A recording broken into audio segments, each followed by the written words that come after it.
Okay बच्चों, तो ये आपके सामने जो मैंने आपके साथ डिस्कस किया था, this is your lecture number 2, जहां पे मैंने आपको बताया था सॉल्यूशन चैप्टर में पार्ट्स पर मिलियन के बारे में। तो बच्चों, पार्ट्स पर मिलियन मैंने काफी देर तक आपको एक्सप्लेन किया था क्या होता है। उस पे बेस्ड जो क्वेश्चंस मैंने आपको होमवर्क में दिए थे, वो उसमें भी मैंने आपको क्वेश्चन डिस्कस करके बताए थे। और आज की डेट में मैंने आपको बताया था कि मैं डिस्कस करने वाला हूँ graphical representation of Raoult's law. तो बच्चों, आज की डेट में हम लोग डिस्कस करने वाले हैं graphical representation of Raoult's law, जो काफी ज्यादा इंपॉर्टेंट होता है और बुक्स में ये ज्यादातर समझ में नहीं आता है। तो बच्चों, राउल्स लॉ क्या होता है, उसके लिए मैंने आपको बताया था कि राउल्स लॉ जो होता है वो वोलाटाइल लिक्विड्स के लिए होता है। नॉन वोलाटाइल लिक्विड्स का मतलब जो प्रेशर एक्सर्ट नहीं कर सकते। Non volatile liquids vapour pressure जो एक्सर्ट करते हैं वो 0 होता है, और वोलाटाइल लिक्विड्स जो भी वेपर प्रेशर एक्सर्ट करेंगे वो अकॉर्डिंग टू राउल्स लॉ करते हैं। तो बच्चों, मैंने आपको बताया था the partial vapour pressure of each component in solution is directly proportional to its mole fraction. ये राउल्स लॉ का स्टेटमेंट है। अगर आप ये राउल्स लॉ का स्टेटमेंट प्रॉपर्ली एग्जाम में नहीं लिखते हैं तो आपको मार्क्स नहीं मिलेंगे। और ये भी मैंने आपको इंडिकेट कर दिया था कि आपको चैप्टर में सॉल्यूट का जो सिंबल है वो बी से रिप्रेजेंट करना है, सॉल्वेंट का सिंबल आपको ए से रिप्रेजेंट करना है। और मैंने आपको बताया था कि किस तरीके से आप सॉल्यूशन का, सॉल्यूट का, सॉल्वेंट का वेपर प्रेशर लिखेंगे। और बच्चों, यहीं से क्लास अब हम लोग कंटिन्यू करते हैं। And today is lecture number 3, solution. Right down the heading solution. Write down the heading solution, lecture number 3. I think everyone is ready now. Now you can see that the basic concept of Raoult's law is for, अगर आप ध्यान से देखते हैं तो मैंने यहाँ पे लिखा था solute और उसके बगल में हमने लिखा था solvent। मैंने बच्चों बताया था कि जो solute का सिंबल होता है वो B होगा और जो solvent का सिंबल है वो A होगा। ठीक है, तो सॉल्यूट से जो वेपर प्रेशर एक्सर्ट होगा वो होगा PV is equal to XB PV not, जहां PV नॉट क्या होता है, सॉल्यूट का प्योर फॉर्म में वेपर प्रेशर यानी मिक्सिंग से पहले। और सॉल्वेंट का जो वेपर प्रेशर होगा अकॉर्डिंग टू राउल्स लॉ वो होगा X से PA नॉट, जहां PA नॉट क्या होता है, अगेन प्योर फॉर्म में वेपर प्रेशर यानी मिक्सिंग से पहले। जब आप सॉल्यूट और सॉल्वेंट को मिक्स नहीं करते हैं, यानी पहले जो प्योर वेपर प्रेशर होता है उसके रिप्रेजेंट करने के लिए हम उसके आगे नॉट लगा देते हैं, PA नॉट। और बच्चों, अगर हमें सॉल्यूशन का वेपर प्रेशर बताना हो तो वो होता है PA plus PB, that is X से PA not plus XB PB not. और आप कभी भी अगर इसकी हेल्प लेना चाहें तो आप ले सकते हैं कि XA प्लस XB इनका जो सम होता है वो 1 होता है। तो बच्चों, आपके पास यहाँ पर 3 इक्वेशंस हैं। ये आपकी फर्स्ट इक्वेशन है, ये आपकी सेकेंड इक्वेशन है और ये आपकी थर्ड इक्वेशन है। अगर हम इन तीनों इक्वेशंस को ग्राफिकली रिप्रेजेंट करते हैं तो वो हमें किस तरह से करना होता है, इसको देखने के लिए मैं यहाँ पर ग्राफ बनाना स्टार्ट कर रहा हूँ। लेकिन ये ग्राफ बच्चों को अमूमन समझ में नहीं आता है। क्यों नहीं समझ में आता है? क्योंकि बेसिकली यहाँ पर दो एक्स एक्सिस, सॉरी, यहाँ पे 2 वाई एक्सिस होती हैं और एक एक्स एक्सिस होती है। तो ये बात बच्चों को थोड़ा सा कम समझ में आती है, वो कम समझ पाते हैं इस ग्राफ को।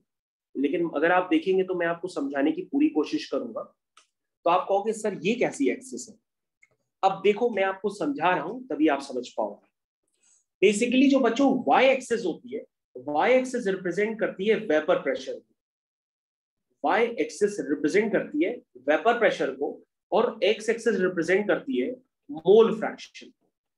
ठीक है, अब बच्चों ये जो पॉइंट है इसको आप एक ओरिजिन की तरह ट्रीट मत करिए।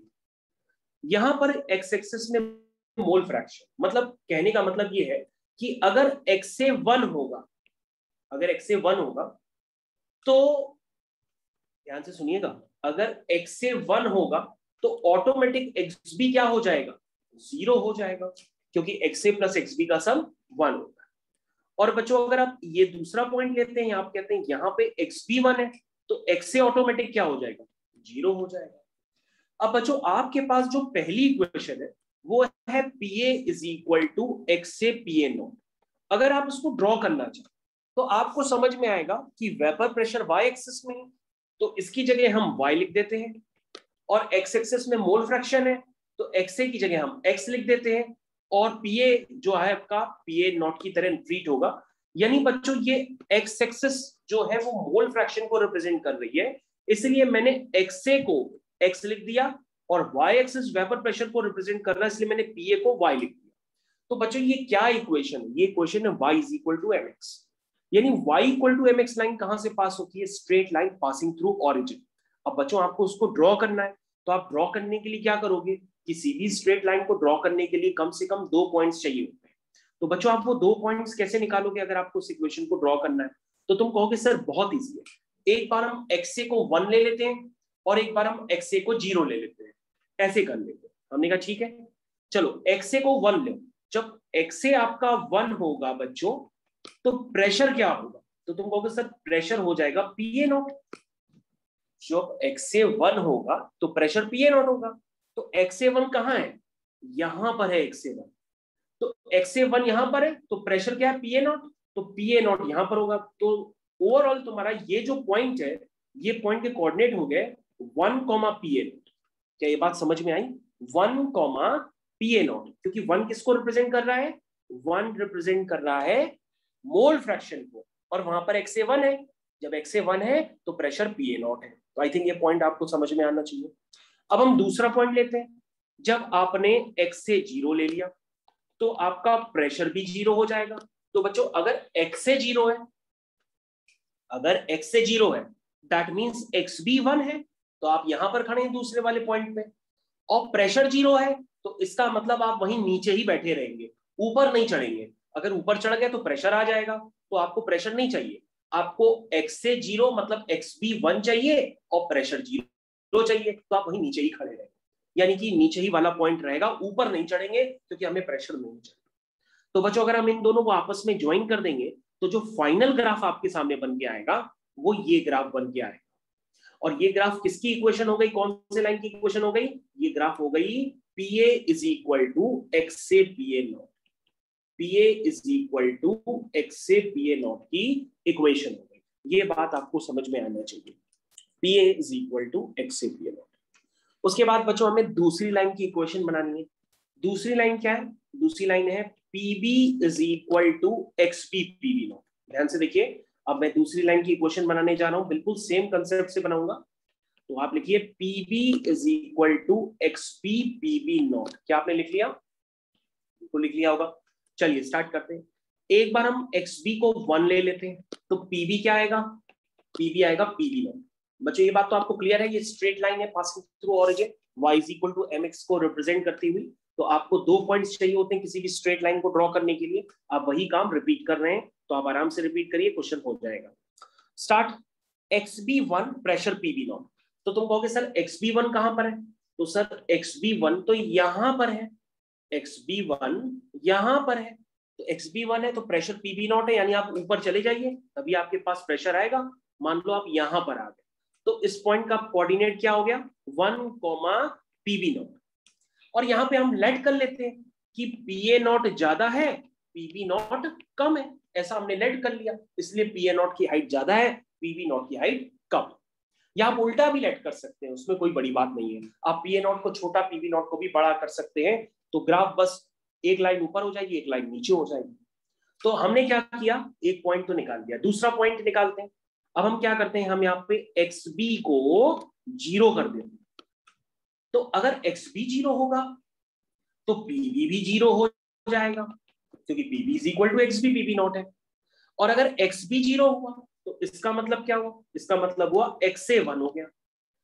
XB 0 है, XB 0 है तो XA क्या हो गया 1 हो गया, क्योंकि XA प्लस XB क्या होता है 1 होता है। तो आप XB 0 करेंगे तो आप यहां पर आ जाएंगे, ठीक है।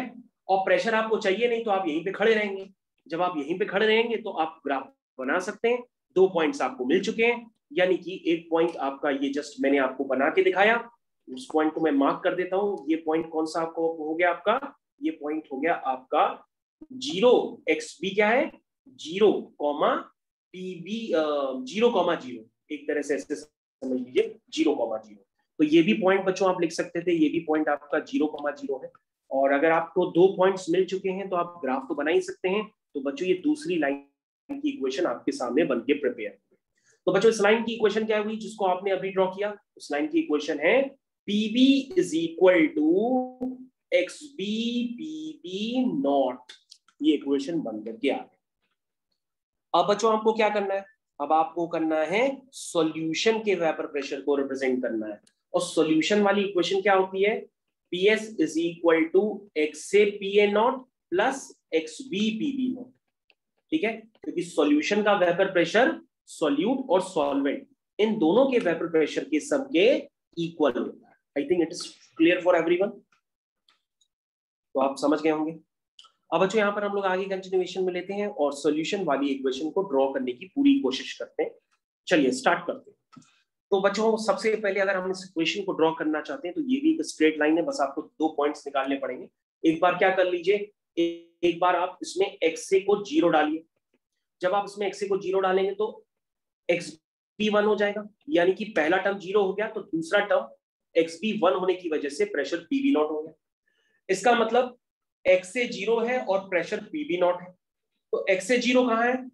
जहां पे दूसरा वाला पॉइंट है, यहां पर एक्स से 0 है, जहां मैं आपको इंडिकेट कर रहा हूं, यहां पर एक्स से 0।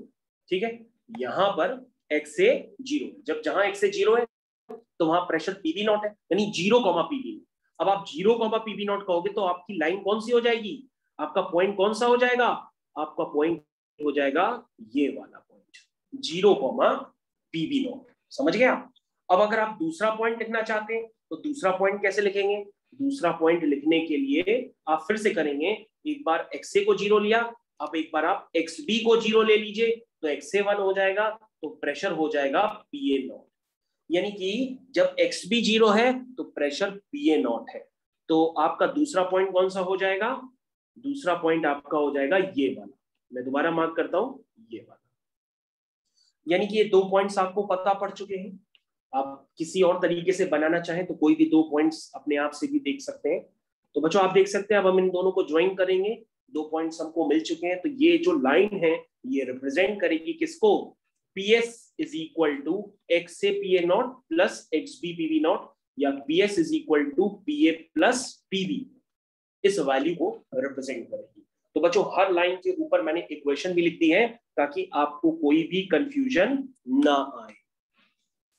तो बच्चों this is your graphical representation of Raoult's law. This is your graphical representation of Raoult's law, जो काफी बच्चों को कम समझ में आता है। अगर आप इसको समझ पा रहे हैं तो अच्छी बात है, और मैं आपको इसे एनसीईआरटी में भी दिखा सकता हूँ। ये एनसीईआरटी में भी बना है, तो आप इसको एनसीईआरटी में भी फाइनली देख सकते हैं।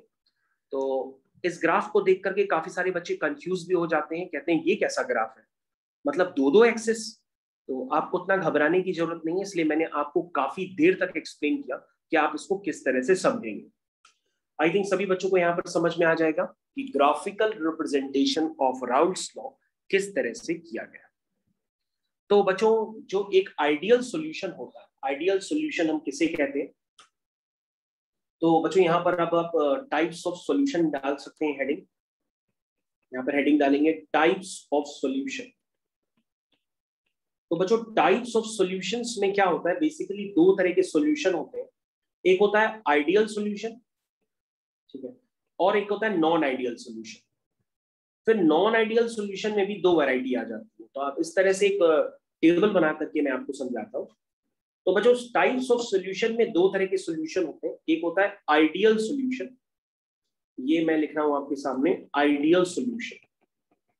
और दूसरा होता है बच्चों नॉन आइडियल सॉल्यूशन। क्या होता है? Non ideal solution. तो बच्चों आइडियल सॉल्यूशन कैसे कहते हैं? विच ओबे राउल्ट्स लॉ। क्या ओबे करता है? विच ओबे राउल्ट्स लॉ। ठीक है, आइडियल सॉल्यूशन क्या होता है? जो राउल्ट्स लॉ को फॉलो करता है। और नॉन आइडियल सॉल्यूशन क्या होता है? Which does not obey Raoult's law. which does not obey Raoult's law. ठीक है, जो राउल्ट्स लॉ को फॉलो ना करे वो नॉन आइडियल सॉल्यूशन, जो राउल्ट्स लॉ को फॉलो करे वो आइडियल सॉल्यूशन। तो बच्चों जो नॉन आइडियल सॉल्यूशन होता है वो राउल्ट्स लॉ को फॉलो नहीं करता, तो उसमें 2 तरह के डेविएशन होते हैं। एक डेविएशन जिसको हम कहते हैं पॉजिटिव डेविएशन, क्या कहते हैं, पॉजिटिव डेविएशन, और जो दूसरा वाला सॉल्यूशन होता है वो जो डेविएशन शो करता है उसे हम कहते हैं नेगेटिव डेविएशन। क्या कहते हैं, नेगेटिव डेविएशन। दो तरह के सॉल्यूशन। तो बच्चों यहाँ पे कुछ और सिम्टम्स भी होते हैं। आइडियल सॉल्यूशन क्या करता है, जो उसमें हीट ऑफ मिक्सिंग पहले होती है वही हीट ऑफ मिक्सिंग बाद में होती है। जो वॉल्यूम इसका पहले होता है आइडियल सॉल्यूशन का, वही वॉल्यूम बाद में भी होता है। तो यहाँ पे दो तीन तरह के टर्म्स भी यूज किए जा सकते हैं कि अगर आइडियल सॉल्यूशन है तो हम उसके लिए लिखते हैं delta H of the mixing. हम ऐसे लिखते हैं delta H of the mixing, मतलब एंथैल्पी चेंज। डेल्टा एच का मतलब क्या हुआ, एंथैल्पी चेंज। उसको हम लिखते हैं delta H of mixing equal to 0, मतलब जो सॉल्यूट और सॉल्वेंट को मिक्स करने से पहले एनर्जी जनरेट हो रही थी वही सॉल्यूट और सॉल्वेंट को मिक्स करने के बाद भी एनर्जी जनरेट हो रही है। तो चेंज इन एंथैल्पी क्या हुआ, 0 हुआ। उसी तरीके से जो सॉल्यूट और सॉल्वेंट को मिक्स करने से पहले वॉल्यूम था वही सॉल्यूट और सॉल्वेंट को मिक्स करने के बाद भी वॉल्यूम। तो delta we of the mixing क्या है, वो भी आपका इक्वल टू 0 होता है। क्या होता है, इक्वल टू 0। अब बच्चों आपको यहां पर थोड़ी बातें और समझनी होंगी। पॉजिटिव डेविएशन यानी जिसमें वेपर प्रेशर राउल्ट्स लॉ से बढ़ जाते हैं, नेगेटिव डेविएशन जिसमें वेपर प्रेशर राउल्ट्स लॉ से कम हो जाते हैं। अब ज्यादा और कम कैसे होते हैं इसका भी हम लोग एग्जांपल देखेंगे, एक एक एग्जांपल। लेकिन अभी आप तो ये लिखिए सबसे पहले कि डेल्टा जो आपका नॉन आइडियल सॉल्यूशन है उसमें आप ये लिख सकते हैं कि delta H of the mixing यानी एनर्जी चेंज पॉजिटिव होता है, और वॉल्यूम का भी जो चेंज होता है उसको हम लोग इस तरह से कहते हैं delta H of mixing, delta we of mixing, ये दोनों ही ग्रेटर देन 0 होते हैं। और नेगेटिव डेविएशन में delta H of mixing and delta we of mixing ये दोनों ही लेस देन 0 होते हैं। तो बच्चों ये बात आपको समझ में आनी चाहिए कि इन बातों को हम किस तरह से एक्सप्रेस करते हैं। समझ में आ गया क्या तरीका, क्या मोड है इसको लिखने का। ओके अब बच्चों हम लोग यहाँ पर देखते हैं what is the meaning of positive deviation and negative deviation, ये कैसे जनरेट होता है और इसमें वेपर प्रेशर इंक्रीज कैसे कर जाते हैं, डिक्रीज कैसे कर जाते हैं, वगैरह वगैरह। तो सबसे पहले बच्चों यहाँ पर हम एक एग्जांपल लेते हैं एसीटोन और क्लोरोफॉर्म का। तो एक हेडिंग डालेंगे आप, example of acetone and chloroform, या आप हेडिंग डाल सकते हैं explanation for positive and negative deviation।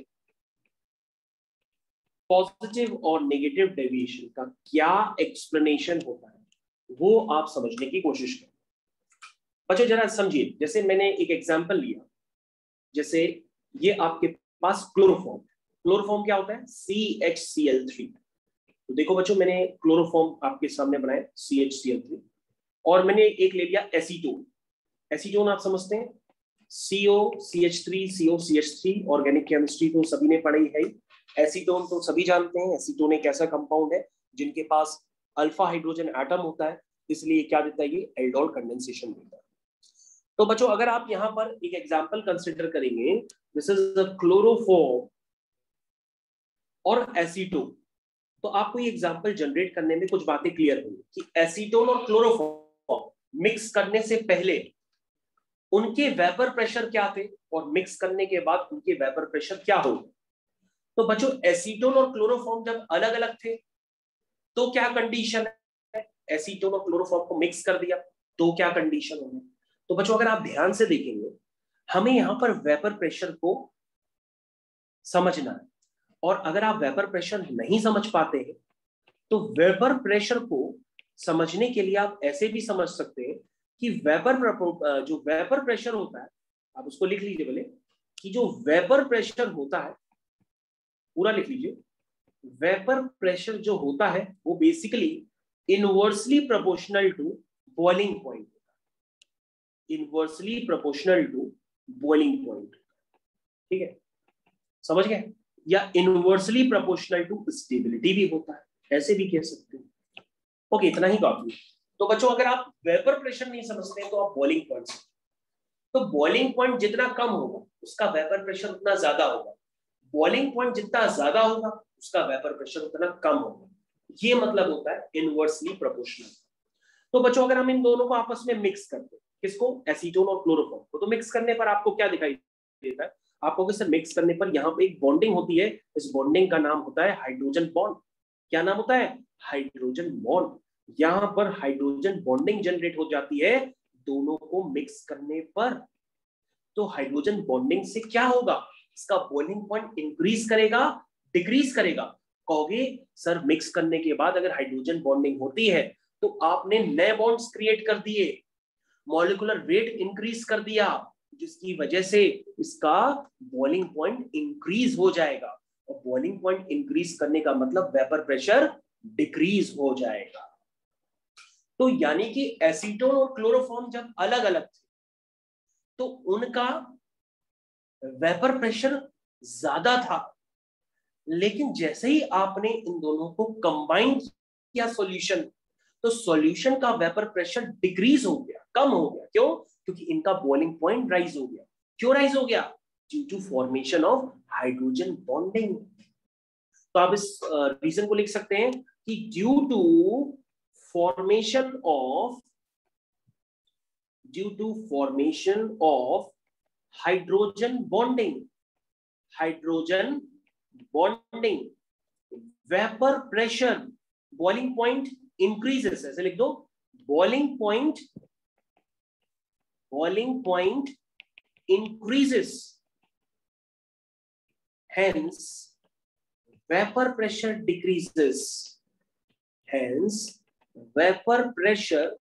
decreases, तो बच्चों आपने देखा कि दोनों को मिक्स करने पर बॉइलिंग पॉइंट बढ़ गया, यानी वेपर प्रेशर डिक्रीज हो गया, यानी ये वेपर प्रेशर कम हो जाना किसका एग्जाम्पल हुआ, नेगेटिव डेविएशन का।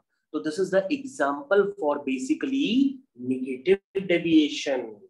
ये क्या है, एग्जाम्पल किसका, नेगेटिव डेविएशन का, जिसको आप अपने स्कूल में भी एक्सप्लेन कर सकते हैं।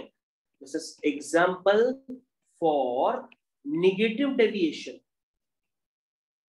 तो बच्चों मैंने आपको नेगेटिव डेविएशन का एग्जाम्पल काफी देर तक एक्सप्लेन किया कि एसीटोन और क्लोरोफॉर्म को आपस में मिक्स करते हैं तो यहाँ पर हाइड्रोजन बॉन्ड का फॉर्मेशन होता है, बॉइलिंग पॉइंट इंक्रीज हो जाता है, क्योंकि अब इसको बॉन्ड्स तोड़ने तो हैं लेकिन उसको अलग से बॉन्ड भी तोड़ने पड़ेंगे जो कि हाइड्रोजन बॉन्ड के नाम से जाने जाते हैं। तो बॉइलिंग पॉइंट इंक्रीज कर देगा, ज्यादा टेम्परेचर चाहिए होगा उसको वेपराइज करने के लिए, तो बॉइलिंग पॉइंट इंक्रीज हो गया, इसका मतलब वेपर प्रेशर इसका डिक्रीज हो गया। वेपर प्रेशर कम हो जाना फाइनली, इसका मतलब वो नेगेटिव डेविएशन को इंडिकेट कर रहा है।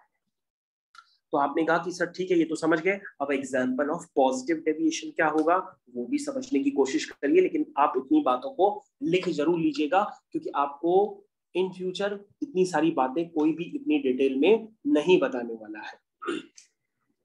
तो मैं यहां से अब एग्जाम्पल कवर करूंगा। This is example for positive deviation. तो write down the heading, example for positive deviation. Example for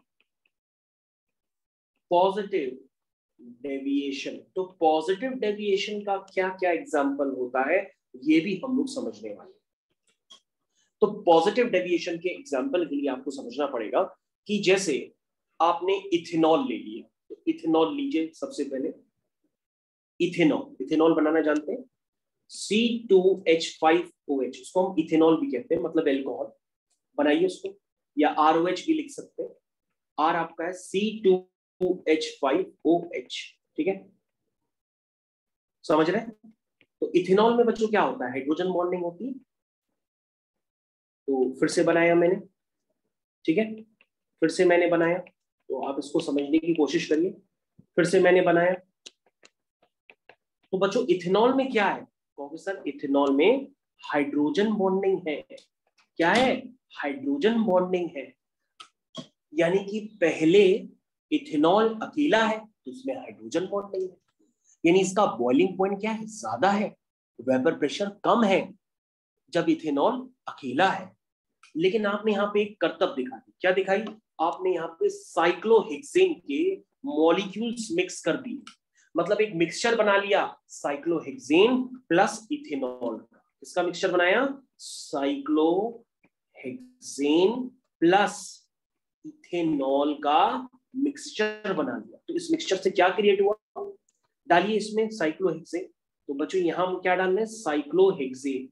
तो बच्चों आप जानते हैं साइक्लोहेक्सेन को मिक्स करने पर क्या होगा? साइक्लोहेक्सेन को मिक्स करने पर जो यहाँ पे हाइड्रोजन बॉन्डिंग है वो यहाँ पर ब्रेक होने लगेगी। यानी साइक्लोहेक्सेन क्या करेगा? जो मॉलिक्यूल्स में के बीच में हाइड्रोजन बॉन्डिंग है उनको तोड़ना चालू कर देगा और इनके मिक्सचर से हाइड्रोजन बॉन्डिंग खत्म हो जाएगी, जिसकी वजह से इसका बॉइलिंग पॉइंट कम हो जाएगा, वेपर प्रेशर राइज कर जाएगा।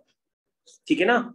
तो इसका मतलब वेपर प्रेशर राइज कर गया, तो इसका मतलब ये किसका एग्जांपल हुआ? पॉजिटिव डेविएशन का। ठीक है ना? तो आप इसमें क्या लिखेंगे? Due to the combination of cyclohexane and ethanol the hydrogen bonding breaks, hence boiling point decreases, vapour pressure increases. तो आप इस बात को लिख सकते हैं। तो कैसे लिखेंगे? Okay, in the mixture of, लिखना स्टार्ट करिए। In the mixture of cyclohexane and दूसरा कौन सा है? Ethanol. Ethanol, in the mixture of cyclohexane and ethanol क्या लिखेंगे? The cyclohexane breaks the hydrogen bond in between ethanol molecules. Ethanol molecules. तो बच्चों आप लिख सकते हैं कि इथेनॉल मॉलिक्यूल्स के बीच में हाइड्रोजन बॉन्ड क्या हो जाएगा? ब्रेक हो जाएगा। The mixture of cyclohexane and ethanol, the cyclohexane breaks the hydrogen bond in between ethanol molecules. Hence, boiling point decreases. Hence, boiling point decreases. That is, vapor pressure increases. Vapor pressure increases. ठीक है बच्चों, समझ में आया? अब बच्चों हम लोग को यहाँ पर क्या करना होता है? इनका ग्राफिकल रिप्रेजेंटेशन भी है, वो भी सीखना पड़ता है, क्योंकि इन सारी बातों को जो मैं इतनी देर से आपके सामने चिल्ला चिल्ला के बता रहा हूँ, इन सबका ग्राफिकल रिप्रेजेंटेशन भी होता है।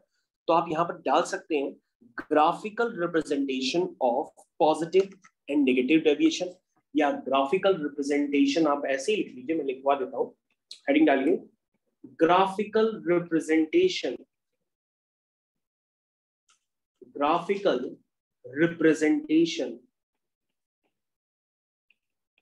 of क्या हो गया? Positive deviation. पहले पॉजिटिव डेविएशन का ग्राफिकल रिप्रेजेंट देखेंगे, और जब पॉजिटिव डेविएशन का ग्राफिकल रिप्रेजेंटेशन कंप्लीट हो जाएगा तो फिर हम क्या देखेंगे? Graphical representation of negative deviation. तो यहां पे लिख लीजिए next heading, graphical representation of negative deviation। तो बच्चों ये दो हेडिंग्स हम लोग को कवर करनी होती है, तो इनका ग्राफिकल रिप्रेजेंटेशन भी बनाना होता है, जो बेहद आसान होता है, क्योंकि जिन बच्चों ने स्टार्टिंग वाला ग्राफ बना लिया उनको अब कुछ नहीं करना, उनको यही वाला ग्राफ सबसे पहले कॉपी करना पड़ेगा, जैसा कि मैं अभी कॉपी करके देता हूं आपको। पहले आप इसी ग्राफ को ही बना लेंगे। तो ये मैं ग्राफ यहां पर बना दे हूं आपके लिए, जस्ट वेट। तो ये बच्चों मैंने ग्राफ यहां पर बना लिया, आपके सामने आप देख सकते हैं। तो ये ग्राफ बच्चों आपके सामने बन करके प्रिपेयर हो गया। अब आपको क्या करना होगा, यहाँ पे कुछ पॉइंट्स लिखने होंगे, और कुछ बातें मैं हटा देता हूँ, सिर्फ ग्राफ की नीड है, तो मैं यहाँ पे सिर्फ ग्राफ ही बना लेता हूँ। ठीक है, यहाँ पे सिर्फ ग्राफ की नीड है, तो मैं अभी यहाँ पे सिर्फ ग्राफ बना ले रहा हूँ, बाकी जो बातें काम की नहीं है उनको मैं यहाँ से हटा देता हूँ। जस्ट वेट, और ये मैंने यहाँ से फाइनली हटा दिया। तो आई थिंक ये बच्चों आपका ग्राफिकल रिप्रेजेंटेशन था फॉर राउल्ट्स लॉ, जो कि एक आइडियल सॉल्यूशन की तरह ट्रीट करता है। तो अब आप यहाँ पे देखने जा रहे हैं पॉजिटिव डेविएशन। तो बच्चों आपने क्या देखा कि पॉजिटिव डेविएशन में वेपर प्रेशर इंक्रीज कर जाता है, नेगेटिव डेविएशन में वेपर प्रेशर डिक्रीज कर जाता है। ये देखा आपने। तो बच्चों वेपर प्रेशर जब इंक्रीज कर जाता है तो उसका ग्राफिकल रिप्रेजेंटेशन बेसिकली कैसे होता है वो आप समझने की कोशिश करिएगा। ओके बच्चों, तो देखिए सॉल्यूट का भी वेपर प्रेशर इंक्रीज कर जाएगा, सॉल्वेंट का भी इंक्रीज कर जाएगा, सॉल्यूशन का भी इंक्रीज कर जाएगा। तो आपको क्या करना होगा, हर जगह आप वेपर प्रेशर को बढ़ाने के लिए ग्राफ को ऊपर उठा देंगे, यानी जितनी भी स्ट्रेट लाइंस हैं उनको आप ऊपर उठाने की कोशिश करेंगे और वो इस तरह से ऊपर उठ जाएंगी, यानी ये आपका ओरिजिनल ग्राफ हो जाएगा। बाकी जो पहले से बनी है हम उनको हटा देंगे और ये बेसिकली एग्जांपल हो जाएगा किसका, पॉजिटिव डेविएशन। तो बाकी जो आपका नॉर्मल जो लाइंस बनी थी उनको डॉट डॉट कर दीजिए, क्योंकि वो आपका एक्चुअल ग्राफ नहीं था। अब जो आपके सामने ये पिंक कलर की लाइंस है, यही आपका एक्चुअल ग्राफ कहलाएगा। ठीक है, समझ गए? तो this is your example of positive deviation, जिसमें वेपर प्रेशर इंक्रीज कर जाते हैं तो ग्राफ की थोड़ी थोड़ी आपको हाइट बढ़ानी है।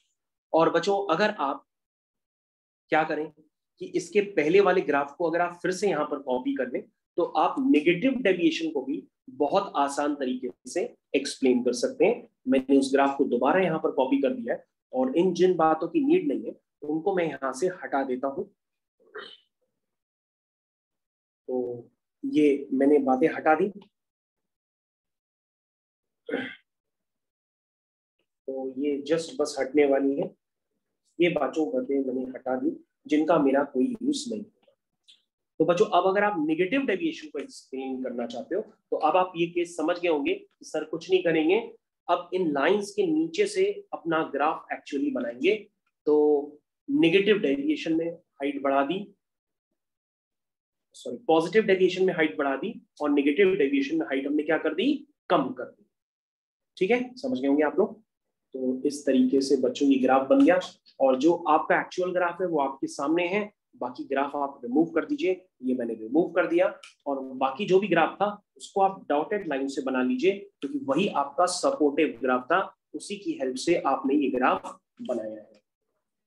तो आई थिंक सभी बच्चों को कंसेप्ट क्लियर हो गया होगा कि पॉजिटिव और नेगेटिव डेविएशन का भी ग्राफिकल रिप्रेजेंटेशन होता है। और साथ में आप यहाँ पे ये भी लिख सकते हैं कि delta H of the mixing यहाँ पर क्या होती है, ग्रेटर देन 0 होती है। Delta B of the mixing यहाँ पर ग्रेटर देन 0 होती है, जो मैं आपको ऑलरेडी बता चुका हूं। और यहाँ पर आप लिख सकते हैं delta H of the mixing less than 0 होती है और delta B of the mixing भी लेस देन 0 होती है। तो आई थिंक सभी बच्चों को ये बात समझ में आ गई होगी। और आपका जो भी नेक्स्ट टर्न होगा उस नेक्स्ट टर्न पे आप देखने वाले हैं कॉलिगेटिव प्रॉपर्टीज, किस तरह से हम लोग कॉलिगेटिव प्रॉपर्टीज को एक्सप्लेन करते हैं। आई थिंक सभी बच्चों को यहाँ पर समझ में आ गया होगा।